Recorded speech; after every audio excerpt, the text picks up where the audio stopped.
یہ شخص جو طاہر قادری ہے یہ خود کہتا ہے میں ماتوریدی ہوں. ملاحظہ فرمائیے یہ کتاب تعویلات اہل السنہ تفسیر الماتوریدی الجزء الثالث چاپ دار الکتب العلمیہ، یہاں پر اسی آیت کی شرح میں او جاء احد منکم من الغائط او لامستم النساء كان بيانا لما تقدم من الامر بالاغتسال من الجنابه والله اعلم فتيمموا صعيدا طيبا. کہ اللہ تعالیٰ نے فرمایا ان کنتم جنبا فطہروا، جنب ہو جاؤ تو تم طہارت حاصل کیا کرو. یہ خود ماتوریدی کہہ رہے ہو او لامستم النساء، اسی کا بیان ہے. لامستم النساء سے مراد یہ نہیں ہے کہ تم عورتوں کو ٹچ کرو، کیونکہ بعض ان میں سے کہتے ہیں جماعت مخالفین کہتے ہیں کیونکہ ان کے پاس کوئی راستہ نہیں ہے ٹچ کرنے سے، وہ کہتے تھے کہ وہ تیمم واجب ہو جاتا ہے. تو یہ رسول پاک صلی اللہ علیہ وسلم کی سنت ہے. دیکھیے کبھی انہوں نے ٹچ کرنے سے، یا خود عمر کی سنت ہے کبھی انہوں نے ٹچ کرنے سے، ان کی خاتون تھیں ان سے ٹچ کرنے سے کبھی انہوں نے تیمم کیا ہو یا غسل کیا ہو. یہ واضح کہہ رہے ہیں کہ یہ لامستم النساء کا مطلب ہے یہ جنابت ہے. ملاحظہ فرمائیے یہ کتاب صحیح بخاری، یہاں پر صفحہ نمبر 93 حدیث نمبر 382 عائشہ سے روایت ہے کہ وہ کہتی ہیں کنت انام بین یدی رسول اللہ صلی اللہ علیہ وآلہ ورجلائی فی قبلتہ. توبہ میں رسول پاک صلی اللہ علیہ وآلہ وسلم کے سامنے نماز کی حالت میں سوتی تھی اور میرے دونوں پیر دونوں ٹانگ ان کے قبلے میں ہوا کرتی. فَإِذَا سَجَدَ غَمَزَنِي فَقَبَضْتُ رِجْلَيَّ، جب وہ سجدہ کرنے کے لیے جاتے تھے تو میں وہ غمزنی، وہ میری ٹانگوں کو کیا کرتے تھے دباتے، تو ان کے دبانے سے مجھے پتہ چل جاتا تو میں اپنے پیروں کو جمع کرتا، اور جب وہ دوبارہ کھڑے ہو جاتے نماز کے لیے تو میں دوبارہ اپنے پیروں کو دوبارہ آگے پھیلا دیتا.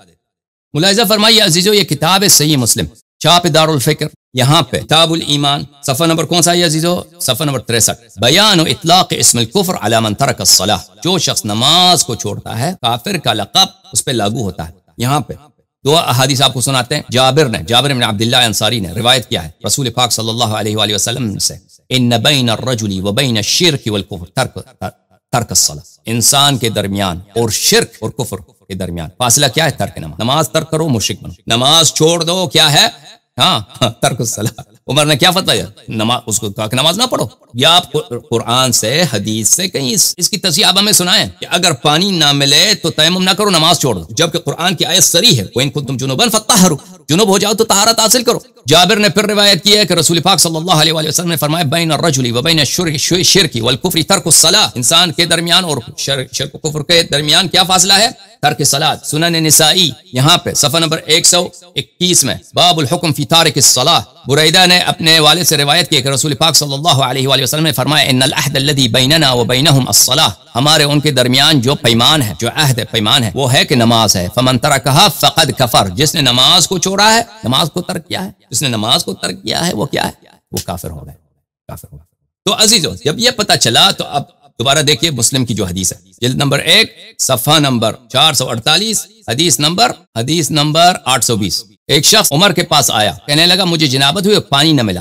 عمر نے کیا اس کو حکم دیا؟ نماز نہ پڑھنا، نماز چھوڑ دے. قرآن کیا کہہ رہا ہے؟ ہاں پانی نہ ملے تو تیمم کرو. اب عمر نے جہل کی وجہ سے بھی کہا ہونا، تو اتنا جاہل آدمی اس کے لیے فتویٰ دینا کیا جائز ہے؟ جس شخص کو اتنا نہیں معلوم، جو حکم قرآن کے صریح حکم قرآن کے خلاف جہل کی روح غفلت کی روح فتویٰ دے رہا ہے، اور فتویٰ بھی کفر کا فتویٰ دے رہا ہے. کیا وہ خلیفہ بن سکتا ہے؟ امام المسلمین بن سکتا ہے؟ نہیں. فاروق ہو سکتا ہے؟ فاروق نہیں ہو سکتا. حق و باطل کے درمیان وہ فاصلہ نہیں ہو سکتا. لیکن یہاں پہ جہل کی کوئی گنجائش ہی نہیں ہے، کیونکہ اگر جہل ہوتا نا تو جب عمار نے اس کو یاد دلایا تھا تو وہ عمار کا شکریہ بجا لاتا کہ عمار معاف کیجیے، عمار آپ سے ہی فرما رہے ہیں، میں بھول گیا. لیکن وہ الٹا عمار کو ڈانٹ رہا ہے کہ عمار تو خدا سے ڈر، عمار تو خدا سے ڈر. الٹا عمار کو وہ دھمکی دے رہا ہے خدا سے ڈر. وہ عمار ڈر گیا، کہتا ہے کہ وہ خلیفہ صاحب اگر آپ کو نہیں چاہیے تو میں حدیث نقل نہیں کرتا. تو پتہ چلا یہ کیا ہے؟ یہ اس کا فتویٰ جو ہے جہل کی وجہ سے نہیں، یہ تعمدن یہ رسول پاک صلی اللہ علیہ وسلم اور قرآن کی مخالفت کر رہا ہے. مسئلہ جو بھی ہو عزیزو، جو بھی ہو،